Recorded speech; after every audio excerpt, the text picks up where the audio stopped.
Tim Bontemps of ESPN.com just did a straw poll of NBA MVP voters. I don't know why he didn't include me, probably because somehow my MVP ballot has been lost in the mail 9 consecutive years. Not sure I don't have a ballot, Adam Silver, but I still don't have a ballot. And LeBron is now not only the Vegas favorite, but also the polling favorite. And there is the pushback that is coming on that is, well, listen, LeBron's been excellent. The Lakers are really good. But if he wins it this year, it's on a lifetime achievement. He hasn't won one in a while. And a year 18 curve. False.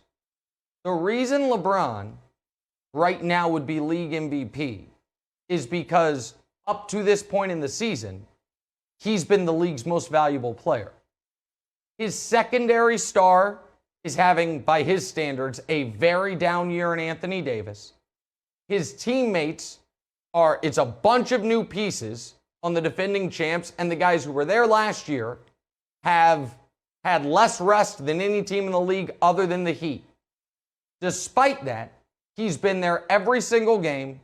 He is shooting a career best from 3. He's 25, 8, and 8. He is exceptional on the defensive end for the league's number 1 defense and for a team that, with respect to the Jazz, everyone acknowledges is the best team in basketball. It is not a lifetime achievement award. It is not we owe LeBron. It is not a year 18 curve to say the best guy with amazing numbers on the best team who's played every day. Yeah, he's the MVP. And you look up and down the list. Steph's team, the 8 seed right now. Jokic's team, the 7 seed right now. Luka's team, the 14 seed right now. So they're all crossed off the list. Giannis has been good, but not over the top great. And I do think Giannis gets hurt by the fact that he won it the last couple of years.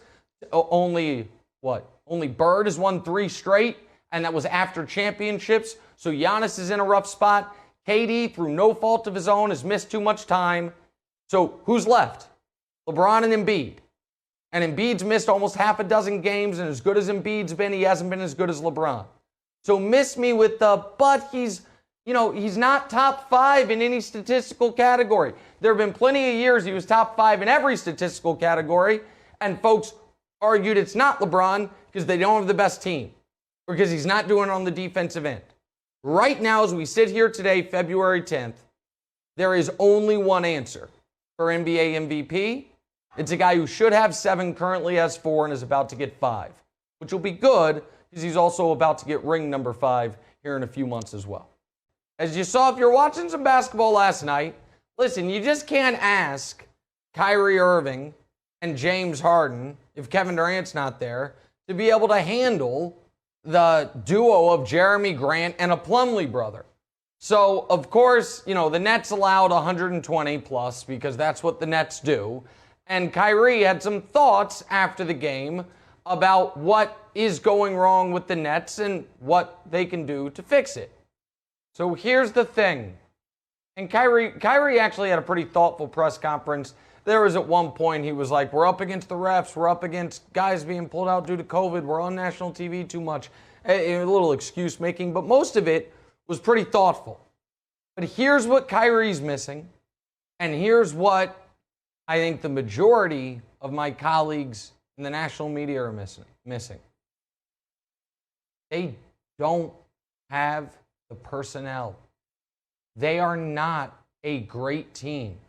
They are not wildly underachieving.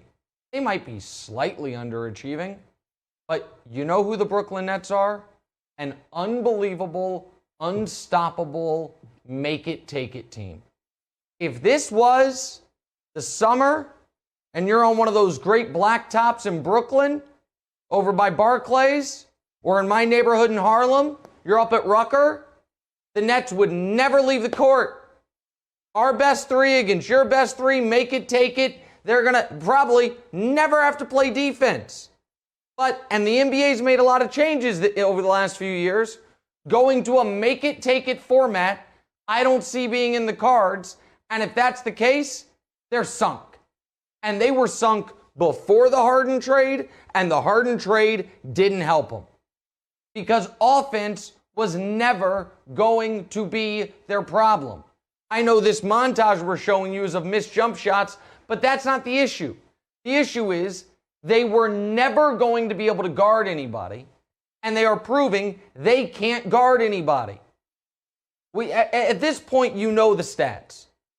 Over the last 30 years, the only NBA champion that was outside of the top 11 defensively was the 0-1 Lakers, which was a team that knew they could sleepwalk through the regular season because they had peak, prime, unstoppable Shaq and nearing his peak, Kobe Bryant. One of the greatest teams ever. Every other champion has been in the top 11 defensively. The Nets are 27th. They don't have, and it's not a try-hard issue. It's a personnel issue. And, you read that, the Nets, they might want to acquire Kevin Love. I love Kevin Love. That ain't going to help the problem, fellas. They're like, last night James Harden got mad at DeAndre Jordan. For what? He's DeAndre Jordan, and it's 2021. You could do a 5-minute highlight reel of Kyrie Irving allowing layups and getting beat. Guys, he's Kyrie Irving. That's what he does. You have one plus defender in your rotation, Kevin Durant. And Josh Eberle pointed this out on Twitter, and it's a really interesting point, and he's right. The Nets have one of the 5 greatest scorers in NBA history. And what they need from him is rim protection. What they need from him is lockdown defense. What they need from Kevin Durant is not scoring, which is what he does as well as nearly anyone in the history of the league. Because while James Harden is not the defender he was made out to be in Vine videos 6 years ago in Houston, the pendulum swung too far in the other direction where it's like, look at his deflections and blocks. James is actually a really good defender. No, he's not. He is a specifically good post defender because of his strength. But on the ball and off the ball defense, on the ball, he's average at best. Off the ball, he's bad. Kyrie is bad at everything defensively. Joe Harris is a bad defensive player. Jared Allen is a very good defensive player. He don't play there anymore. DeAndre Jordan, with respect, is approaching fossilization. The Nets are trying to do something that has never been done.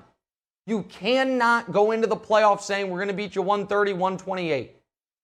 And if you just glance at their schedule, points allowed, 124, 122, 123, 120, 149, 125, 128, 85 against the makeshift Heat, 124, 125, 147, 123.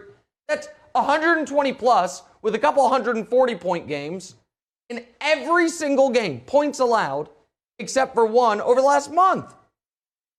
It's not about try hard. It's about personnel. And it was the concern when they traded for Harden. Now, he wasn't available, and I mentioned Tim Bontemps earlier. He floated this months ago. The guy they should have been trying to trade for is Rudy Gobert. What they need is an actual defensive presence. Right now, if they could trade Kyrie Irving for Kyle Lowry straight up, they would be demonstrably better. But they can't, and they're not going to.